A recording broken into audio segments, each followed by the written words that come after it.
Mind Mastery one more time and again. And today's topic is failed relationships and how they can affect your mental health. We're Mm-hmm. all about mental health here. We have stories, we have professionals, but as I always say, make sure you get a second opinion or reach out into your own community to receive the necessary help you may desire. So, with that being said, we're talking about emotions and how they trigger certain things during certain times. Like, let's say Valentine's Day, and you don't have a boo or a bae or whatever y'all calling them now. Mine that I'm waiting for, I call him, I'm waiting for a kingdom spouse, but that's just me. Uh-huh. But whatever y'all call them, and so Valentine's comes around, y'all seeing all the teddy bears and everything, and now you want to get into your pity party about why you single and Mm-hmm. I'm 30 and I'm never going to get married. Now let me just say Mm. that. Let me just say to you, what you just said is what you will have. Come You on. will be single and never have a boo because that's what you're speaking, that's what's in your mind, that's what's in your heart, and that's what you're saying. So we don't want you to fall down that rabbit hole. So emotions, you have to master your emotions. Emotions are flighty. I'm gonna let Dr. Heaven's gonna help you with that. They're flighty, they come and go. You ever been sad and then in a moment or heard a joke or something and then started laughing? I thought you was just crying. I thought, you were just sad. And now they're flighty. Emotions are flighty, but you can get control of them. Mm-hmm. So we'll talk about, I gave you that scenario, but we're going to talk about a slew of things because we want you to get your emotions in check. Mine's, I'm emotionally sound. I can say that because I've done the work. Done the work. Yeah, I've done the work. So Latoya, come on in and let people know your spin and join the conversation on what we're talking about. Well, good morning or good afternoon, good night, wherever you are in the world. And thank you for joining Safe Space Talks. And so, we're going to be talking about failed relationships and how they can affect mental health. And so, as Nigeria so beautifully said, there are different cycles, there are different relationship challenges and breakups, divorces, traumas that we go through in life. And then there are different situations that can remind us of these things and that can trigger us, right, mentally. And so, if a person has experienced a divorce in a certain month, maybe it's the month of August, like in my case, every time I'll never forget that date. I say it's my emancipation date, but it's still it's a date that I'm always reminded of, right? And every time that date comes around, sometimes certain emotions can come about. Now, there used to be a time when I would feel, sadness, guilt. There used to be a time when I felt anger, right? But I learned how to master those things and I'm healed in that area. So now Amen. the date comes by and I may or may not even remember it, but it's a date nonetheless. It's a trigger, right? Sometimes it could be seasons, holidays, right? You go around your family, your grandma, your aunties, your cousin asking about, your boo that you had last year. What happened to him? Where he at? He ain't with you today, and so they wondering, well, how's he doing? I don't know how he's doing. I'm not talking to him. Why y'all bringing him up? But Right. it's a trigger, right? And so it may cause you to have some conflict with your family because they're bringing up a past relationship. It could be a song, right? It Mm, could be a smell, right? You could be in a grocery store and you could smell a certain fragrance or a cologne, and it can take you immediately back to that place of abuse, that place of breakup, that place of trauma. And so, with all these different things, we're still talking about women, we're still celebrating women. And so, we just wanted to discuss yes. how failed relationships can affect your mental health. And so today we have a beautiful panel of ladies who are going to just discuss how these things can impact our life. And then more importantly, how we can beat this thing, how we can master our That's right. emotions, and how we can live the life that God wants us to live. So, yeah. Oh, amen. So, Okay. Heather. Oh, Listen, I'm so sorry. So I'm going to come from, of course, you guys know I'm coming from a whole different perspective. When I think about just the topic of a failed relationship and just how it affects mental health, as a, counseling psychologist, one of the big things is I see a lot of adjustment disorder, right? Mm, And so you guys know I yeah. always want to give you some language to what we're talking about. Right. And so, first of all, an adjustment disorder is any type of maladaptive response to a psychosocial stressor. So Mm-hmm. that's anything that you can go through, right? I think you said a divorce, a breakup, you know, you lost your friend, your best friend. They stopped being your friend. They stopped talking to you. So that's any type of psychosocial stressor, and we can classify that as a mental disorder. It is adjustment because number one, when we're talking about any type of DSM-5, we are talking about duration, onset, and frequency. And so the Mm-hmm. onset typically is within 1 to 3 months after the stressor, right? So Mm. whatever the psychosocial stressor was, I think you guys said divorce, failed relationship, your best friend leave you, whatever. 1 to 3 months after that, creates the stressor. That is your onset. The duration typically is 6 months. So when Wow. you are grieving something, right, you're grieving Mhm. the loss of it. So Mm-hmm. typically it's 6 months, and what you're grieving is the unfulfilled expectations that didn't Come on. occur with that relationship, which is why Mhm. um, a doctor, as Charmy says about Latoya, Dr. Latoya says that you get triggered during historical seasons, right? Different times that occur. But what is important about an adjustment disorder is that we already know the onset is 1 to 3 months after the stressor. The duration is typically 6 months. If you don't talk to a person, right? If you don't talk to your girlfriends, let's say you don't talk to your girlfriends, if you don't seek out professional help or somebody to talk to, some of the risk factors that we can have, I just want to give you some stats, is that you can develop post-traumatic stress disorder, because I believe Dr. Latoya start talking about some of those things that occur. You could then have some depressive disorders, right? These are things that occur after 6 months of Mm-hmm. you dealing with whatever is happening because of the failed relationship. Or you can get um, anxiety, right? You can develop anxiety disorders. So all of these things could occur because of an adjustment. And Mm. call it an adjustment Mm-hmm. because after 6 months, the hope, the Right. desire is that you are now better, and it does not begin to move into some of those more psychiatric diagnoses that we find. So it is important that when individuals are experiencing these levels of unfulfilled expectation, because that's what it is. I When like you are that. looking back Yeah. on the fact that you were married and we were supposed to have a picket fence, we were going on vacation next month, we were supposed to have a baby. He said he was going to buy me a car. He told me we was going to rule the world together. We was going to have, right? I'm just saying that's what Yeah, happened. Yeah. yeah, yeah, Right. Right. Right. Dr. Sharmy said we were going on vacation together, but she stopped being my friend. Latoya said she ain't talking to me no more. Uh, we had kids the same age.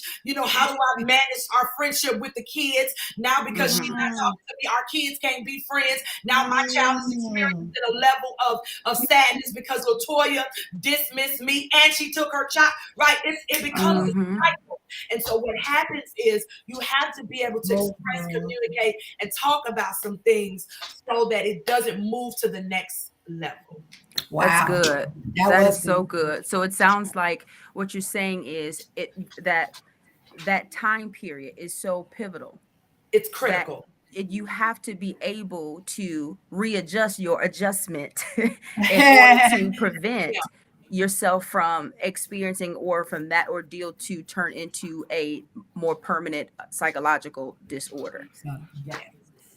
That That's was good. good. That's good. Kelly, let's hear from you. Everybody, Kelly is actually our special guest, so I do want to introduce her properly. This is Kelly Brown, everybody. She is our special guest, and she's actually going to be talking about the dynamics of a failed relationship from a man's standpoint, right? And so we want her to just share some of her story, and even not only just some of her story, but even how God brought her out and what was her process. Like, we want to hear from her, because when we're thinking about these dynamics, and I love how Dr. Heather even came with just girlfriend friendships. You know Right. what I'm saying? Yeah. This can, because this is Women's Month. And so we Right. are talking to the ladies out here. And I don't know how many times that we have had those friendships that we thought we were Come Mm-hmm. not on now. inseparable. We Yeah. thought we Right. were not inseparable because we did so much and all these things. And then abruptly you just disconnect. And then Mm-hmm. when Mm-hmm. you disconnect abruptly, you leave me high and dry.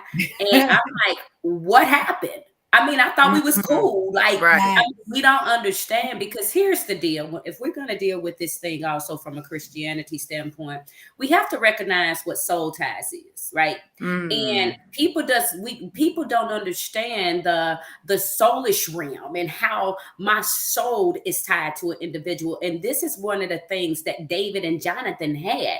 They had a Mm-hmm. soul tie. And Yes. so their souls, their emotional states was tied one to another. That's why they did the whole cut the finger type of thing, and they did that whole blood thing. Y'all remember that back in the day? Mm. We gonna be blood sisters for Sisters, life. You yeah. know what Mm-hmm. I'm I have saying? blood Yeah. sisters, but we're Yeah. still sisters today. See, and so that was David and Jonathan thing, but they Yeah. had an emotional tie. Right. They were tied from an emotional Emotional. space. Mhm. And this is why we got to be careful. And I'm just gonna go here. This is why, even as a single individual, you got to be careful about all that male energy. Yeah. Because baby, you building a soul tie.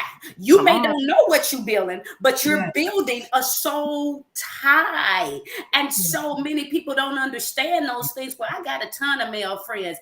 Honey, if you want to be kept, that's not really good if you're really looking Mm-hmm. for God to bring somebody in your life, because your Right. soul, I'm talking about your mind, will, and emotions right now. When I say soul, your soul is tied to that individual person. And the same is true for when we are just in friendship relationship. My soul Oh, begins yeah. to become tied to these ladies. And This is so I good. feel some type of way if I don't talk. Oh, I ain't talked to, like Dr. Heather, just like, hey friend, I ain't Right. talked to you in a couple of Right. days. Oh, What's you going abandoned on? ship. You Right. see what I'm saying? And so, because of the tie that's there. Yeah. And so I'm Mhm. not saying all soul ties, there are good soul ties. Come on, somebody. That's But right. the Mm-hmm. thing is, we have to understand and know when that abruptly breaks, these relationships abruptly break.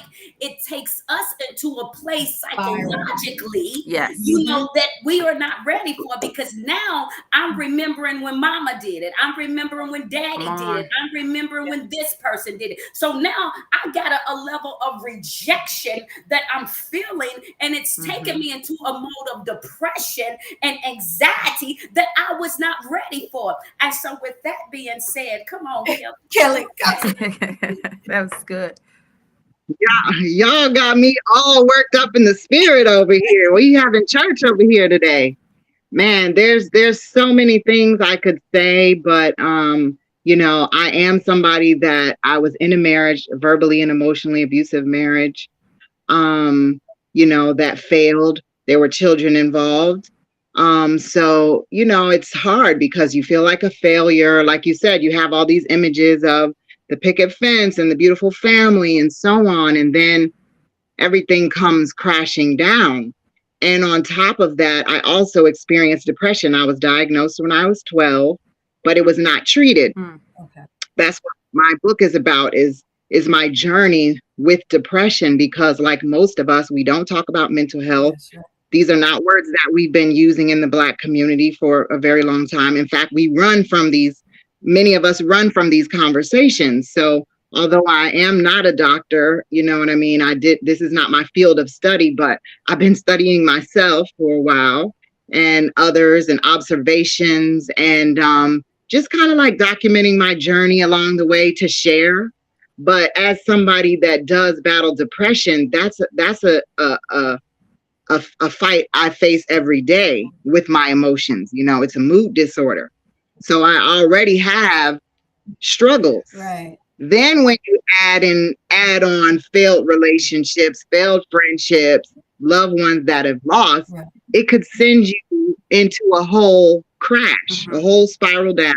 And that did happen to me. As one of my girlfriends said, I checked out, you know, and I did check out because that was the only way I could deal with everything at the time. But I didn't know, and I wasn't under any care, you know, being treated, because again, there's so many stigmas in the Black community. It's not something that we readily do, you know. But I would say some of the main things that helped me through the process, for one, thank God I am a Christian, because I did rely on God. But I'll say, as a Christian, you know, I believe there was definitely a spiritual aspect and a physical aspect that I had to do. You know, so spiritually, when I was crying out to God and asking him to deliver me from the darkness that I was in, you know, one of the things that he told me was, stop making people idols. You know, stop putting people over me. You're giving people too much power in your life. You know what I mean? We're looking up to people so much, and we are often become so codependent on others, so reliant, that when they're gone now, it does leave such an empty hole, because they were never meant to fill that hole in the first place. They weren't supposed to have that position in the first place. So I've been really working on that, you know, learning to love myself, value myself, and finding my purpose and my calling. And also realizing, you know, that in every darkness, in every valley, there's value. You know, there's lessons to learn in the valley. And for me, I try to now like rise over my emotions, rise over, you know, I still feel, but certain things become so heavy that they will literally pull me down if I allow them. So I try to rise over it and ask myself, like, well, what is this situation here to teach me? Or what is it for me to learn from this? What adjustments do I need to make here? You know what I mean? And then there's other times when I just have to be like, God, I can't do it. You just got to carry me. And he does also. But I remind myself that, you know, God is never going to allow anybody to walk out of my life that is assigned to my destiny. He's not going to allow it. You know what I mean? And yesterday, God was dealing with me because I was thinking about something. And sometimes, you know, when we see other people move on, we see other people shift, you feel like you've been replaced. You feel like you've been rejected. And God was like, you haven't been replaced. You've been repositioned. Come on, that's good. I'm repositioned. That's good. Yeah. And I said, okay, God, all right, I hear you. You know, but I think it's important for us to have grace with ourselves, take it one day at a time. You know what I mean? Nobody's going to come out, you know, no limit soldiers out of these sorts of things. You know what I mean? I'm a thug all day, but we can't no limit soldier ourselves through some of these emotions. You know, we're human. We're no, you know, we have human emotions, and it's okay to feel. Let yourself feel, let yourself cry. And like you were saying, doctor with the fuchsia shirt, I can't recall your name. Dr. Heather, thank you. Like you were saying, you know, it's important to talk to people, to surround yourself with people that can pour into you, you know. And depression causes social isolation. And I'm also an introvert. So I tend to stay to myself. But as I've been learning more about depression, I realized that it's not a good idea. It's not healthy. You know, to a degree it can be, but within reason and within balance. And one of my girlfriends pointed out that as women, you know, when we come around each other, there are chemicals in our body that we release to each other that actually, you know, we're releasing oxytocin, dopamine. We're releasing those chemicals to each other when we come around in community. Yeah. So from a scientific standpoint, it's very important. So one of my terms that another friend of mine that has given me is just being intentional. So nowadays, I'm very intentional about the relationships that I engage in. I'm still a work in progress, still a work in progress. I'm intentional about reaching out to loved ones more, like Nigeria. I called Nigeria one time and I was like, I'm sorry, sis, I was kind of going through. And she was like, girl, you should have called me. You should have told me. And I said, girl, I just didn't even have it in me to call. She said, listen, you need a code word. Right. Just send me the code word. Yeah. And I don't even remember what the code word is anymore, but just knowing that you have a friend that'll tell you, listen, you don't have to tell me any explanation. You don't have to give me a story. Just text me, give me a code word and let me know, sis, I'm going through. She's going to pray for you. She's going to uplift you. She's not going to allow you to feel judged.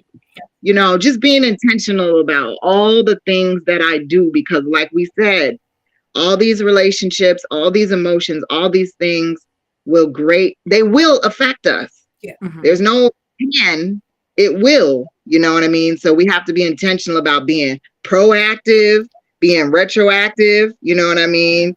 Being responsive. Yeah. Right. That's a lot.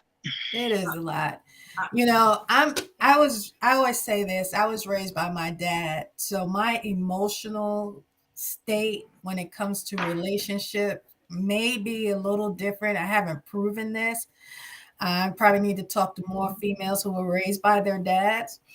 But my emotional state, because my dad is so protective over me, like I'm a man and don't be letting these dudes, take advantage of you. And he's really, really, really high on respect. And he's like, the first time you see a dude who don't respect you, you leave him alone. You leave him alone, So guys that I've dated, and they see this, so what? But we are still good friends today because I've had the ability to not deal with anyone who showed me any signs of disrespect on any level. So most of the guys I've dated, we're friends. Some have gotten married. We're still friends. And so I don't have like a bad situation of breakup. Now, I did have one crazy one, right? He was crazy. He was crazy. Okay. I slipped. I must have been bored and he slipped in somewhere. But when I tell you, he pulled my crazy out, right? They can do So it. They can do it. Then, it was physical. It was dangerous. It had cops called. It was horrible. But I was over it. I was like, oh well. Now the only thing, as Dr. Heather was talking about the adjustment, the 1, the 3 month, the 6 month,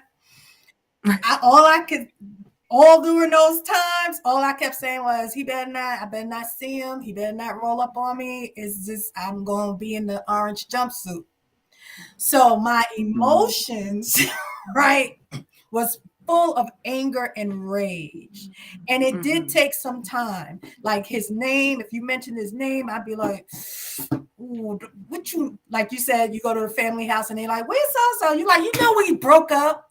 So it's like you mentioned his name. It triggered me for a long time. I think that my process with that situation took about a year. It took a complete year because I wanted revenge so bad. I just, I wanted to call Pookie and them. I wanted some sort of justice for what I felt was injustice to me. But now I'm kind of, just, look, this is what it is. This is what it's not going to be. And now that I'm older, you learn from those past mistakes.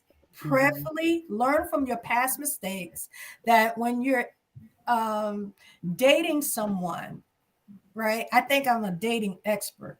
Okay, so when you're dating someone, it's not how cute they are. I know you don't Oh, want to say hear it. it. It's not how cute they are. It's not how tall they are. It's not how much money they make. Because I promise you, when that's all gone, ask yourself what you have left, right? So I always Come on. say you want, for me, I want C's. I want compatibility. I want them to be a Christian. I want them to love Jesus like I love Jesus. I have a car. I want you to have a car. I have a house. I want you to have a house. Okay. I got money. I want you to have money. Right. So let's just start on an Credit. even playing field, and then get to Mm-hmm. know people and ask them real questions, not what their zodiac sign is, right? You Mm-mm. know, Mm-hmm. what is your world view? How are you feeling about the president?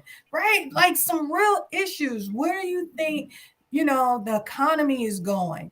Like, to me right now, if you can't answer those questions, you're not for me. Okay, I'm gonna pass this. Yeah. Can Listen, can I, can I say? yeah, go I'm ahead, sorry, Dr. Latoya. No, Sharma. no, go ahead. I like what Nigeria said when she talked about her father, and I really would love for Dr. Heather to kind of expound on this. But I know my kind of experience is um, like Kelly's, right?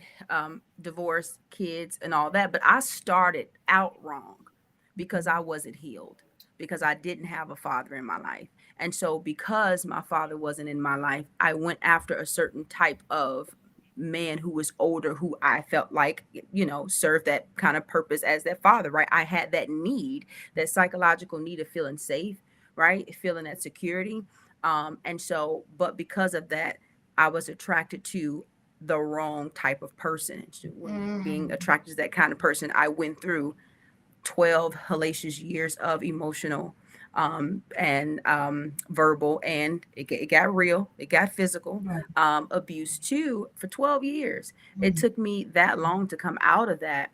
And so when you talk about what type of person, can they talk about this, can they answer these questions, how about can we start with ourselves? Because if we don't have ourselves right, we will attract the wrong Mhm. type. It doesn't matter if they can answer all these questions or if they meet this checklist. Sometimes we will turn them into the wrong man Yeah, because of what we're dealing with. So yeah. um Dr. Heather, what is it about us when we're dating, when we can attract a certain type of Mhm. male when we don't have a father in our lives, or when we go through a level of trauma as a child? Mm. Um, so one of the big things is what I tell people this all the time. Um, it is a misconception, right, that opposites attract. That's not even scientific, right? Most individuals attract what they're familiar to, right? So Mm-hmm. although you're talking about your father was a missing piece, right, which means you probably experienced maybe a level of rejection or abandonment or whatever. And so even if they had all of the qualifications that Nigeria has indicated, if they was rejected, you're going to be attracted to something that's rejected because it's Mm. you. So, and here's the thing: it doesn't matter if the person was in the house or not. My parents are still married 52 years, but I'm a daddy's girl. But I experienced a major level of rejection from my father, and my parents are together, and we were in the house, right? And Mm-hmm. so what attracted me to the individuals that I was attracted to was just that level of rejection that I experienced. So the people that I was attracted to, they had been rejected too. As a matter of fact, let me be real clear about this. Your friends that you are attracted to are rejected. You guys have so many similarities. It just came in a different package. So even individuals that I am friends with, they've been rejected. Some of them have had rape. Some of them have had molestations. When I say Mm-hmm. the list goes on and on, they all Mm-hmm. experienced it. So it is a familiarity that we're attracted to, which then takes us back to some of those generational traumas and intergenerational traumas that individuals experience because of the lineage, right? Because of Mm-hmm. things that are connected to us, psychologically, spiritually, whether people believe it or not. All of those things really play a big part. A whole person is not going to be attracted to somebody that's broken. It just That Mm-hmm. part. it just That's doesn't. it. I just Yeah, think That's talking it. about opposites attract. You attract. I Yeah. always say you attract what you for smell. sure. What you smell like is what you Mm, attract. that's good. And that's what you Yeah. attract. And so what happens is, even in failed marriages, right? Because we're talking about failed relationships, because I'm going through a process even now of my marriage. And so what I can say is that, number one, I went into the relationship broken. So I was That's it. already rejected from my daddy.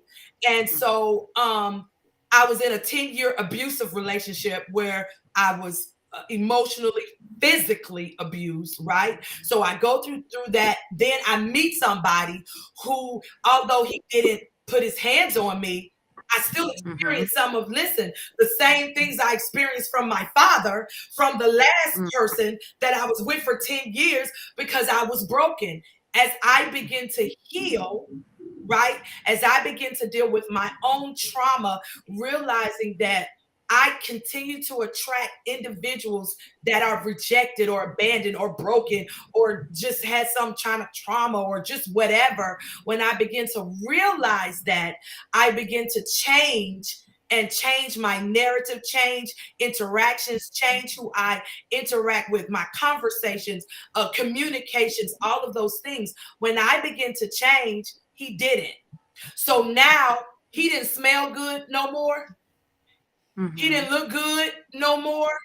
And Mm-hmm. things that I would do, I was just like, dude, you got me bent completely. And so then it Mm-hmm. began to shift, because now I'm trying to move in a place where I am actually really dealing with my trauma, and not to mention that I'm dealing with, and this is what's crazy, I'm not just dealing with my trauma. The Bible is clear about we have the sins of our fathers. So I'm Mm-hmm. not only dealing everything that I'm experienced, my grandmother experienced it. My Right. my grandmother's grandmother experienced Right. it. I'm not even Mm-hmm. talking about, so I'm talking about maternal. I ain't say paternal. I ain't even talking about my daddy and all of everybody that was connected to him. So now we have a combination of this intergenerational trauma. And let me give you a definition. Intergenerational trauma is what you experience that is passed down Best. from your Mm-hmm. parents. And I'm not talking generational. I'm talking about everything that your parents had, it becomes transferred. Right, it is a transference of what you experienced. You know what happened. If I was to give an example, my mother, um, scared of everything. When I say scared of everything, everything. And so what happens is she's scared of everything, which caused us to be scared of everything.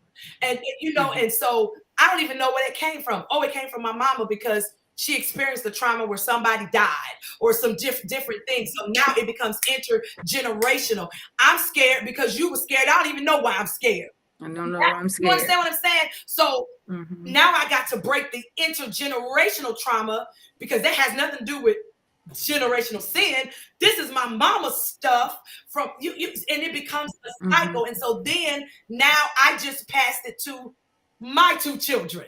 And so then what happens is they pass it to their two children. And so it Mm-hmm. becomes that cycle.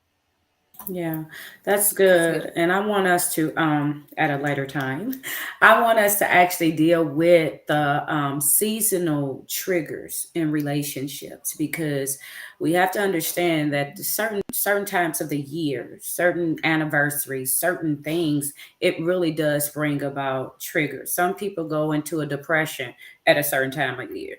They don't know Mm-hmm. why in May they just get depressed. You know what I'm saying? But it seems Mm. like this cloud just comes over them. So those are some of the things that I do want to deal with when we're talking about these failed relationships or relationships that ended abruptly or whatever, because we have to understand that we do go through those cycles right? Mm-hmm. Even if it's Mm-hmm. someone passing, their passing is coming up. So it's Right. really their passing anniversary. And so now you got a spirit of heaviness just boom on you, and you like, Booming. I don't Mm-hmm. feel like it. You don't necessarily know what's going on because you don't Mm-hmm. have the language for it, right? And so you Right. just feeling like, well, I don't feel like getting out of bed, or I'm just tired, I just don't feel like it. But you don't understand that the spirit behind that thing is really hovering over you to bring you into agreement with a psychological cycle to believe that it's okay.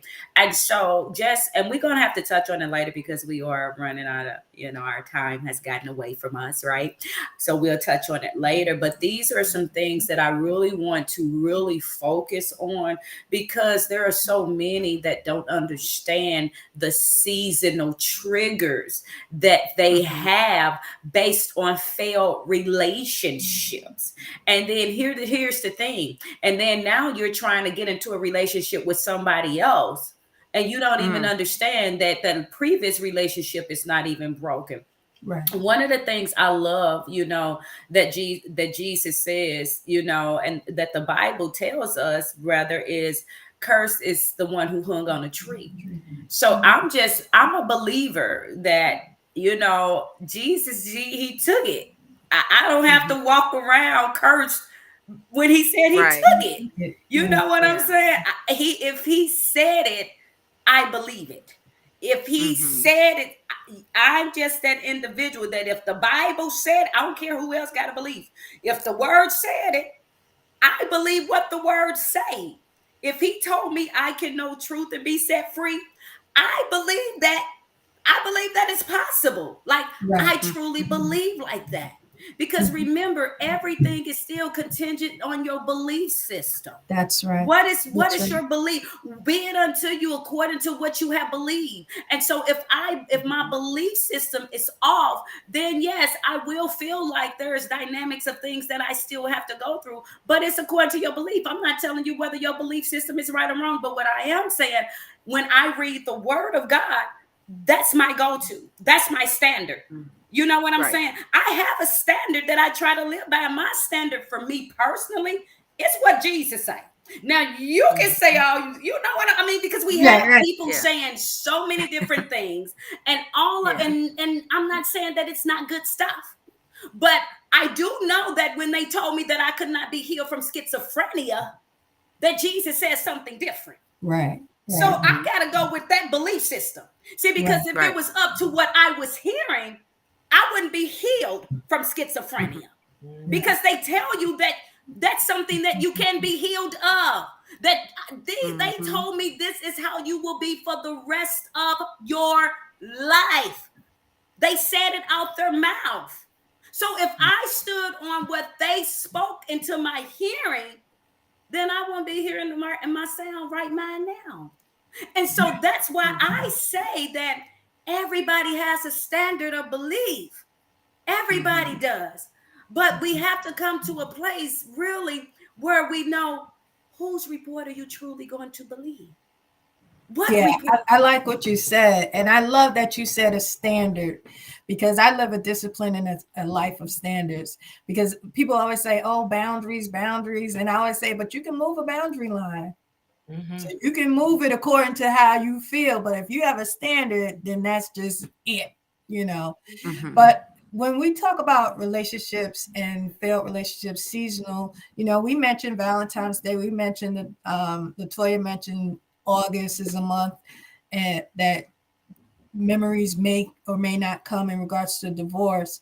And I like that you mentioned death, because that's something too. If someone lost their husband or their wife during a certain time, there's that time of grief or just remembering. One of the things I know about emotions, like I said, they're flighty, but they are something that I said you can get control over. The Bible says, guard your heart and mind with all diligence. So these emotions come through an interpretation of what of an external extent. So if that happened, then however you internalize it is what dictates your emotions. So if you choose not to be sad on the day someone passed, or you choose not to be sad on the day of the divorce, if you choose not to be sad Christmas, anniversaries, Valentine's Day, that's a decision you have to make and be committed to yourself about.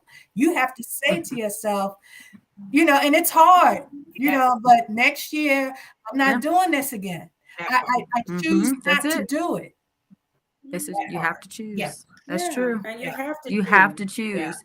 And I can remember being at that place when I'm like, I'm not taking any more medication. Right, right, Mhm. I'm not. right. This is You not got to God's make a will for me. decision. I'm not going to do it. What does the word of God say? And I understand that that may not be everybody's testimony, but for me, I know what worked for me. I know when I got tired. I know when I had to put the work in, when I had to literally, every thought that came into my mind, I had to take inventory. That's it. Mhm. And I had to say, okay, where is this coming from?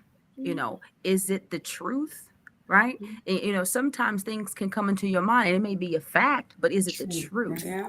Yeah. And is this the truth that I want to tie myself up with? Do I want to Mhm. connect with this thing? Do I want this thing to take up root inside of me? And Mm, so that's I good. begin to yeah. kick those things out. I tell Mhm. people, your thoughts are like, if I was to take all my furniture outside of my house and bring it and just plop it in your house, how would you feel about Yeah, that? You'd be Mm, upset. You'd be like, get this stuff out of here. yeah. You have to do the same thing with thoughts. If it's not conducive, if it's not those things that give life, you've got to kick those things out of your mind, and you've got to make a choice. I won't do this. I won't react to this date anymore. I won't react to this event anymore. I won't react to those words right. anymore. I choose not to. I Mm. love that. I was Yeah. just going to add that even with what everybody has said, it goes back to that place of adjustment, right? Um, Mhm. I do great grief therapy. Everybody know that's all I talk about a lot because a lot of people are dealing. And so one of my clients, um, we talked about the adjustment. 6 months is that critical piece. It is so critical in 6 months of coming out of a situation because what happens is the world, right? The world tells you that you cannot grieve gracefully Right. because you can. Hear me when I say that. You can grieve gracefully, you can grieve well. The world tells you that you can't.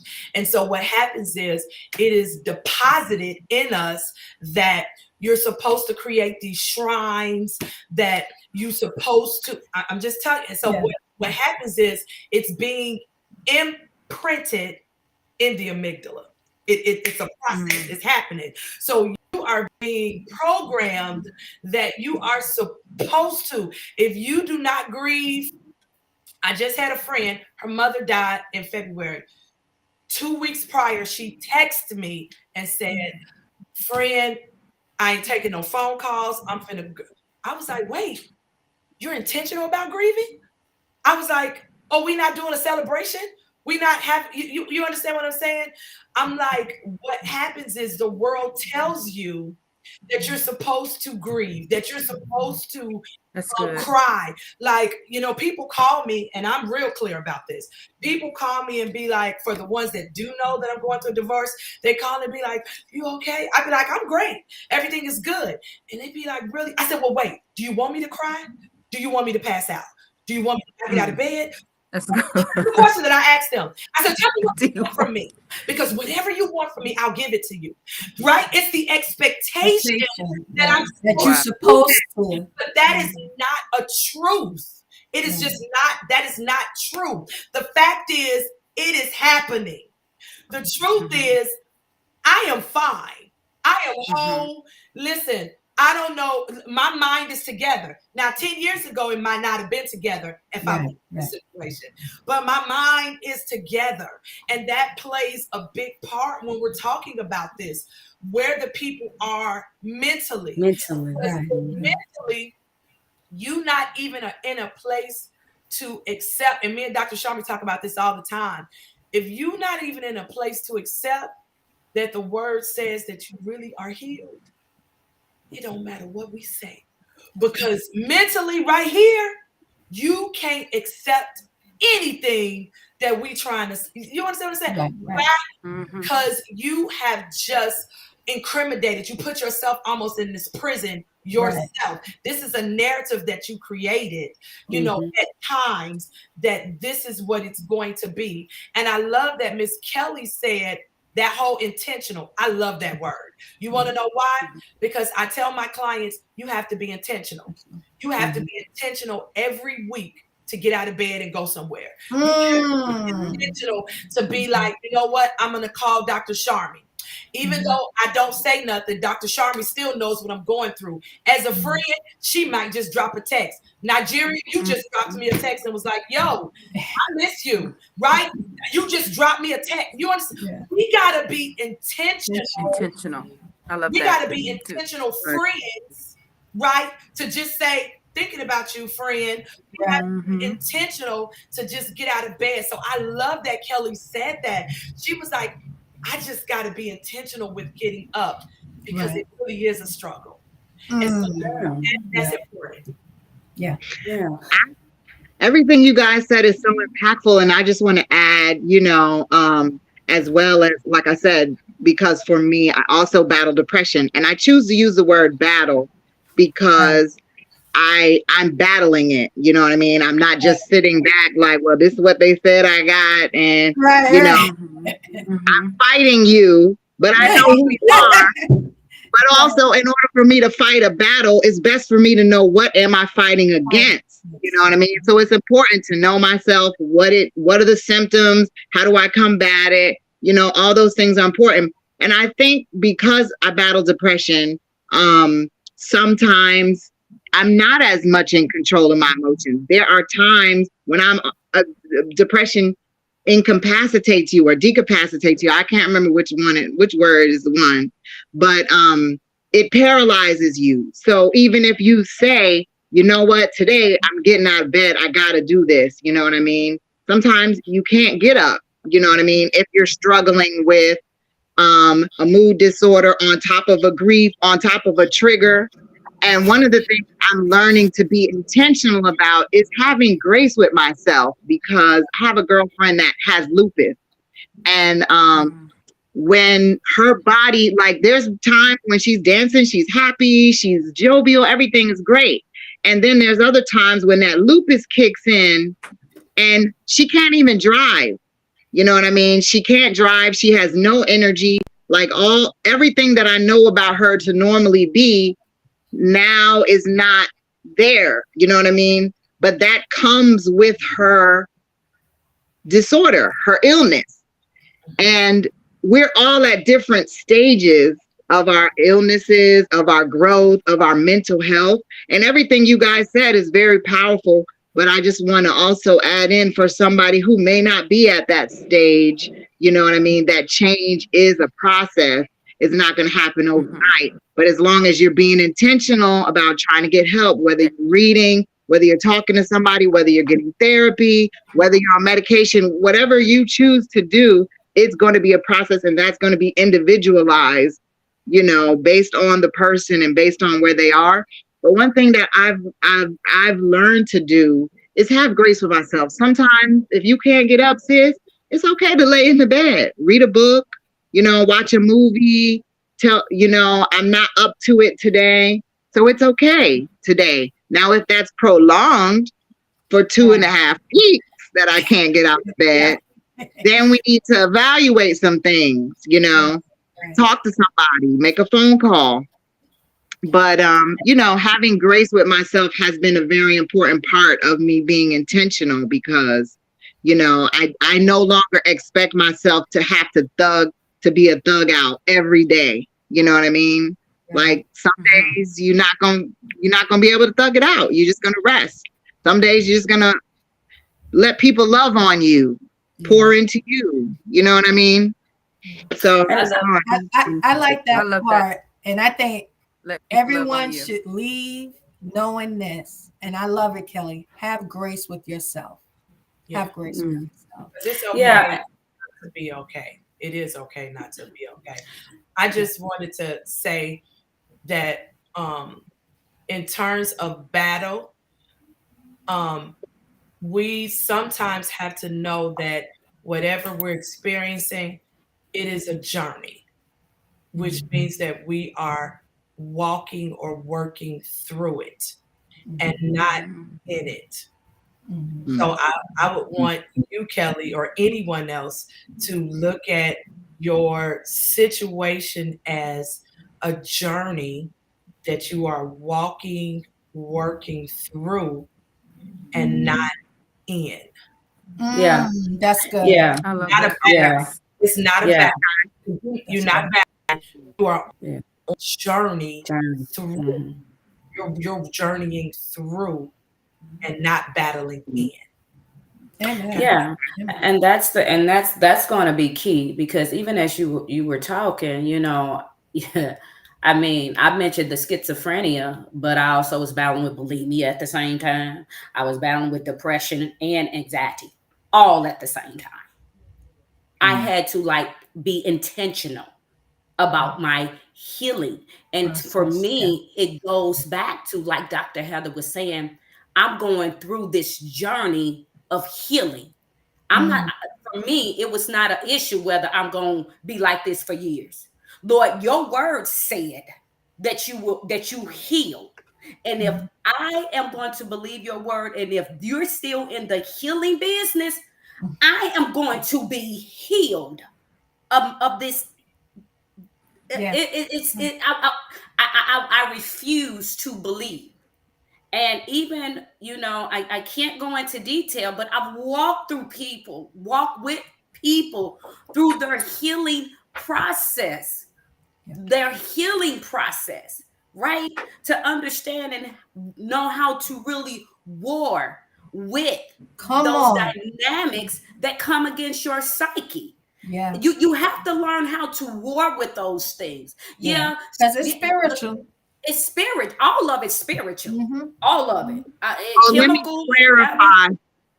no, I'm go ahead. sorry. I just want to clarify when I say battle, that's what I mean, warring with it, Yeah, like Yeah. intentionally going to war going through it. against it. Yeah. Even Yeah, even in the journey, you know what I mean? If the journey includes a war, we going to war. That's what Yeah. I mean when I say battle, like Yeah. yeah, that's what and I not mean. just being in it. Right. No, Exactly. no, And I'm so, battling against it. I'm fighting it. yeah, Yeah. you're fighting it. Yeah. You're not just there in it, but you're fighting through it. But I think for Dr. Heather, she was more so saying the language because she's real big on the language Got that we you. use. That's And why so I for wanted to her, clarify. Because Yeah. the yeah, word battle could be misinterpreted. It has yes, different. Now Right. that you're Right. saying it, I understand what you mean. But when I said it, like I actually saw a warrior, like very, going to battle. That was the image I saw as the book cover. So that's what I meant. But Yeah, I that's understand what good. you guys Yeah, are saying. yeah, Now and absolutely. we so know ain't no punks in Yeah, the kingdom. absolutely. Yeah, ain't And no punks and in the kingdom. and I Y'all and know I like saying that. yeah, and I definitely understood that language is important, and so I knew what you meant by battle, and Okay. I also understand that everyone is at different levels, understanding, and all of those things. But it is your journey. It is a journey, but mhm. with a battle, we've already won. So Yes. that's why, for me, you saying battle, I'm like, you've already won the battle. You're just in a journey now. Yeah. So Yeah, that was so when Dr. Sharm. So for me, language is real important. Yeah. So yeah, so I'm with you 1,000%, absolutely. And I and love so the warrior in you. yes, We can and see so it. so listen, you guys, we have been here. We're over our time, but this has been rich, and we want to thank you all so much for tuning in to Safe Space Talks. We will be back next Wednesday, so share with a friend. We're here, and we will be coming back really, diving in a little more because I do really want to target on these seasonal triggers because some people don't even know that they're dealing with seasonal Right. triggers. And so that's something I want to target. So God bless you all and have a wonderful rest of your day.